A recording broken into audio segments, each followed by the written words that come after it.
In this video, I'm going to explain what the flashing white light on your Virgin Media Hub 5 means and how to fix it.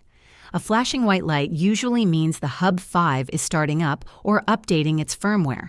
During this time, the hub is connecting to the network and should complete the process within a few minutes. If the white light keeps flashing for more than 10 to 15 minutes, it could indicate a problem. First, restart your Hub 5 by unplugging it from the power outlet for 30 seconds, then plugging it back in. Check all cables, especially the coaxial and power cables, making sure they're securely connected and not damaged. Loose or damaged cables can prevent the hub from connecting properly.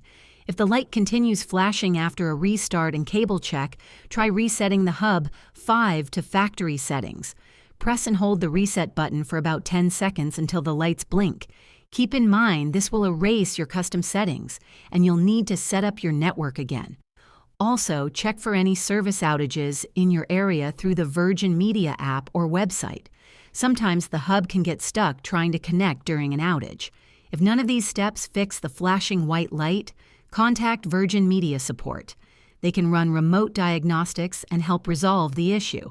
Following these steps should get your Hub 5 back online quickly. If this video helped you, please like and subscribe to the channel.